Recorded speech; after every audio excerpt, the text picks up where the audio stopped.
بسم اللہ الرحمن الرحیم۔ سیرت کے اسباق چل رہے ہیں، عام فہم سیرت رسول صلی اللہ علیہ وسلم۔ آج 9واں سبق ہے، سبق نمبر 9۔ رسول رحمت صلی اللہ علیہ وسلم اپنی ماں کے پاس۔ شق صدر کا واقعہ پیش آیا تو حضرت حلیمہ پریشان ہو گئیں اور اس ڈر سے بچے کو کچھ نہ ہو جائے آپ صلی اللہ علیہ وسلم کو لے کر مکہ آئیں تاکہ آپ علیہ السلام کو ان کی ماں حضرت آمینہ کے حوالے کر دیں۔ حضرت آمینہ رضی اللہ عنہ نے اچانک بچے کو واپس لانے پر پوچھا کہ کیا بات پیش آئی، تو حضرت حلیمہ رضی اللہ تعالی عنہ نے فرمایا کہ ہم نے پال پوس کر بڑا کر دیا، اب ہماری ذمہ داری پوری ہو گئی۔ حضرت آمینہ نے فرمایا تم پچھلی بار لے جانے پر اصرار کر رہی تھی، اب کیا ہو گیا؟ حضرت حلیمہ نے وہ سارا واقعہ سنایا جو پیش آیا۔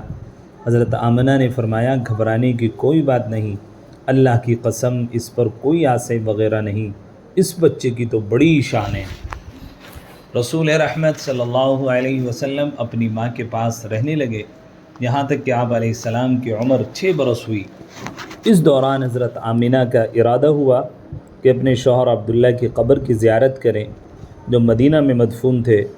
چنانچہ حضرت آمینہ اپنے یتیم بچے رسول رحمت محمد رسول اللہ صلی اللہ علیہ وسلم اور اپنی خادمہ الحمدللہ ایمن اور اپنے سرپرست عبد المطلب کے ساتھ 500 کلومیٹر کی مسافت طے کر کے مدینہ تشریف لے گئیں اور وہاں 1 مہینے تک قیام کر کے مدینہ سے واپس ہوئیں۔ ابھی راستے کی ابتدا میں ہی تھی کہ حضرت آمینہ بیمار ہو گئیں۔